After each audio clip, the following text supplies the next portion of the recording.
নমস্কার, সবাই কেমন আছেন? আশা করি সবাই ভালো আছেন। আমি অনেক ভালো আছি। আরেকটি নতুন রেসিপি নিয়ে চলে আসলাম। দেখলেন আমি এখানে কচু ছিলে পরিষ্কার করে নিয়েছি। আজকে একটি নিরামিষ কচুর রেসিপি আপনাদের সাথে শেয়ার করব।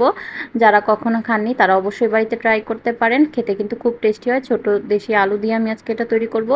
কচু ধুয়ে আমি এরকম সাইজ টুকরো টুকরো করে নিয়েছি। এখন একটা গ্রেটার দিয়ে এগুলোকে আমি গ্রেট করে নেব। সবগুলো কচুকে আমি এখন গ্রেট করে নেব।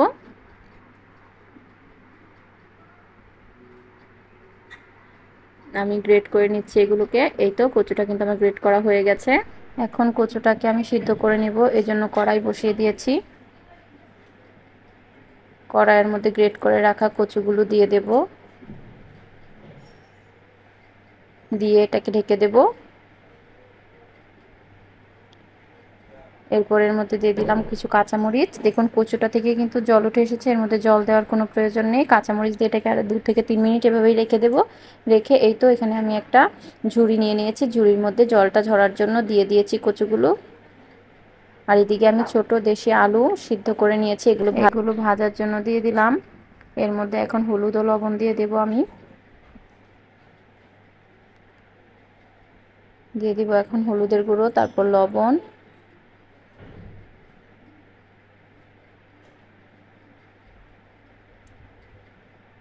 লবণ দিয়ে দিলাম, দিয়ে দেব হলুদের গুঁড়ো।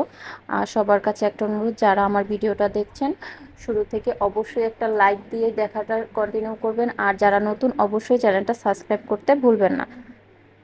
এখন আলুগুলোকে ভেজে নামিয়ে নেব। নামানোর পর আলুর কড়াইয়ে আমি আবার তেল দিয়ে দেব। আলুগুলো কিন্তু আমার ভাজা হয়ে গেছে। এখন আমি নিয়েছি এই কড়াইয়ে আবার তেল দিয়ে নিয়েছি।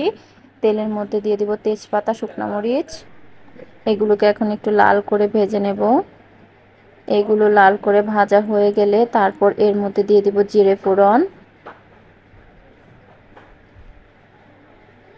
এর আগে এর মধ্যে দিয়ে দিচ্ছি গোটা গরম মশলা, তারপর দিয়ে দেব জিরে ও 5 ফোড়ন দিয়ে দেব। গরম মশলাটা একটু ভেজে নেব। ভাজা হয়ে গেলে এখন এর মধ্যে জিরে দিয়ে দিচ্ছি, তারপর দিয়ে দেব 5 ফোড়ন। যারা এই রেসিপিটা খাননি তারা অবশ্যই বাড়িতে এই রেসিপিটা ট্রাই করে দেখবেন। খেতে কিন্তু খুব ভালো লাগে গরম ভাতের সাথে। সম্বারটা হয়ে এলে তারপর এর মধ্যে দিয়ে দেব জিরে বাটা, দিয়ে দেব আদা বাটা, দিয়ে মশলাটাকে ভালোভাবে কষিয়ে নেব। এর আগে এর মধ্যে একটু জল দিয়ে নেব। দিয়ে দিচ্ছি এর মধ্যে জল। জল দেওয়া হয়ে গেলে মশলাটাকে ভালোভাবে কষিয়ে নেব।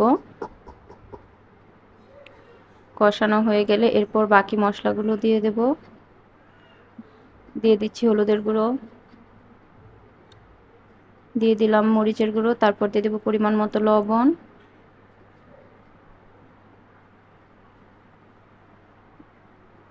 লবণটা দেওয়া হয়ে গেলে তারপর এই মশলাটাকেও ভালোভাবে কষিয়ে নেব। এখন মশলাটাকে কষিয়ে নিচ্ছি ভালোভাবে। কষানো হয়ে গেলে এর মধ্যে ভেজে রাখা আলুগুলো দিয়ে দেব। আলুগুলো দিয়ে তারপর ভালোভাবে মশলাটার সাথে আলুগুলোকেও কষাতে হবে। এখন দিয়ে দিচ্ছি আলুগুলো দিয়ে একটু কষিয়ে নেব ভালোভাবে। কষানো হয়ে গেলে এর মধ্যে সিদ্ধ করে রাখা কচুটাও দিয়ে দিচ্ছি। দিয়ে দিলাম সিদ্ধ করে রাখা কচুটা দিয়ে এখন মশলাটার সাথে ভালোভাবে মিশিয়ে নেব।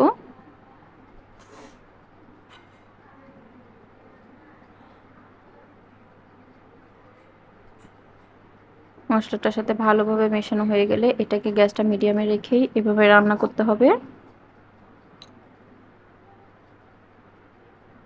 এই তো আমার রান্নাটা কিন্তু রেডি হয়ে গেছে। এটাকে এখন নামিয়ে নেব।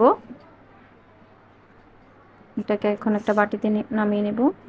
কেমন লাগলো আমার রেসিপিটা অবশ্যই বলবেন। ভালো লাগলে ভিডিওটা শেয়ার করে চ্যানেলটা সাবস্ক্রাইব করে দেবেন। আর নতুন কোনো রেসিপি জানার থাকলে অবশ্যই কমেন্ট বক্সে জানাবেন। আজকের মতো এই পর্যন্তই। আগামীকাল দেখা হবে নতুন কোনো রেসিপি নিয়ে, নতুন কোনো ভিডিওর সাথে। এই পর্যন্ত সবাই ভালো থাকবেন, সুস্থ থাকবেন। টাটা।